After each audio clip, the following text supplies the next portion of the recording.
Medevac form had my signature on it, but I hadn't signed it.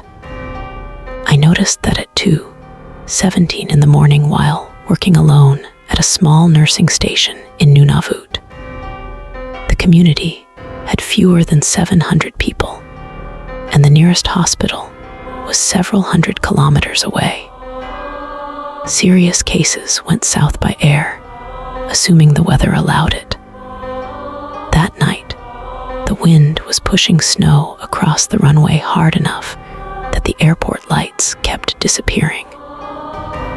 No scheduled flights were coming in. Regional dispatcher had already warned us that any emergency aircraft would need extra time.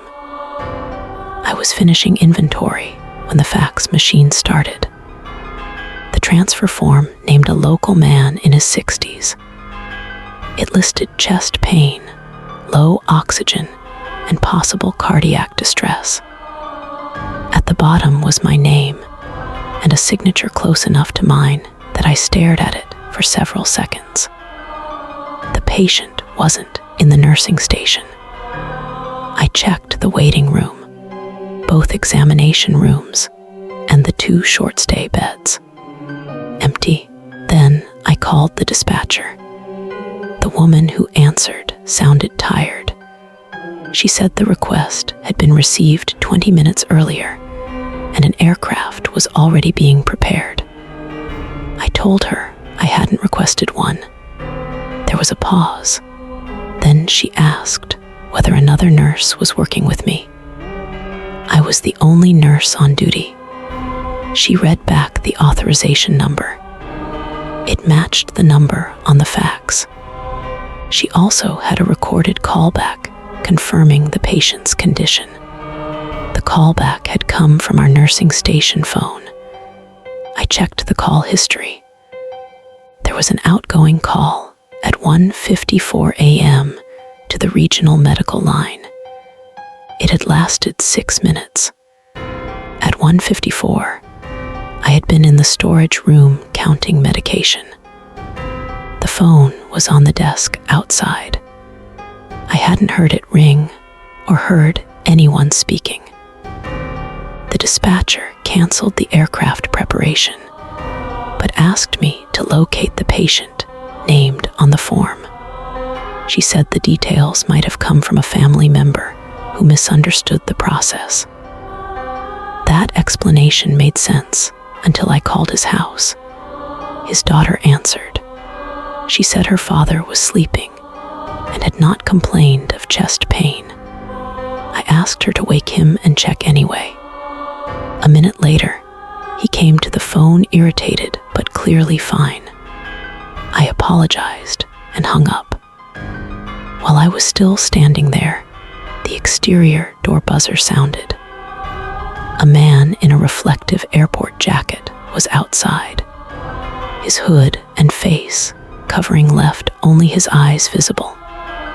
He held up an identification badge against the glass and said he had been sent to collect the patient for transport. The airport did use local drivers to move passengers during bad weather. I recognized the style of jacket, but not the man wearing it. I kept the door locked and asked who dispatched him. He gave me the correct name of the regional coordinator. I called her back. She said she had not sent anyone. When I looked outside again, the man had stepped away from the entrance. He stood near the side of the building, where the security camera didn't reach. The coordinator told me to call the RCMP detachment. Our local officer was out of the community, so the call was routed elsewhere. They advised me to remain inside and said they would contact 2 community safety officers. Before they arrived, the landline rang. The display showed the nursing station's own number. I answered without thinking. For a few seconds, I heard only static and what sounded like wind. Then a man asked whether the oxygen cylinders were stored in the rear utility room. I didn't answer.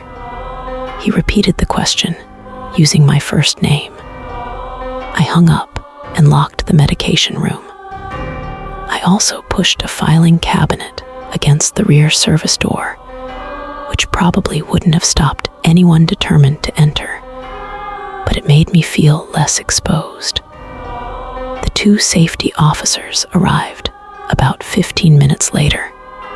They searched around the building and found fresh boot prints beside the utility room. The prints led toward a snowmobile trail and disappeared where the wind had covered them. There were no signs of forced entry. One officer checked the airport. No driver had been assigned to the nursing station, and nobody recognized the description I gave. By morning, the Regional Health Authority had started an internal review. They found that someone had logged into our patient transfer system using my account. The login originated from a computer inside the nursing station. That should have narrowed things down, but it didn't. The station had 3 computers connected through the same network. The logs couldn't identify which one had been used. There were no cameras inside, and the exterior footage showed only the entrance. The man had kept his face covered the entire time. They changed our passwords and replaced the telephone router. A technician suggested that the outgoing call might have been created through a configuration error.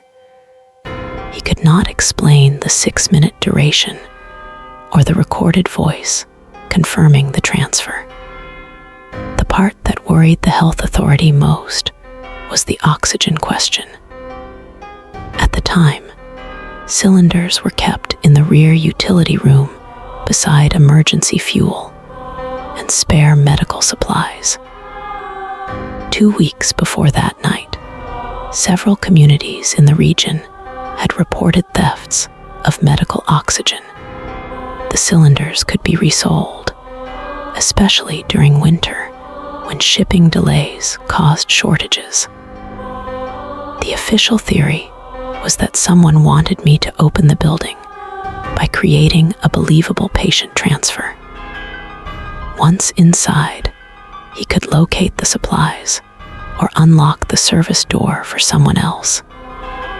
It was a good theory, but it didn't explain the patient they selected. The man named on the form had worked at the airport years earlier.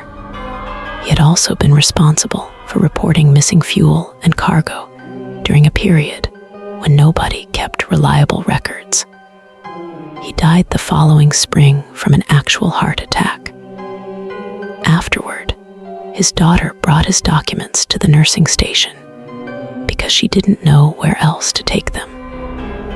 Mixed in with old employment papers was a photocopy of the false transfer form from that night.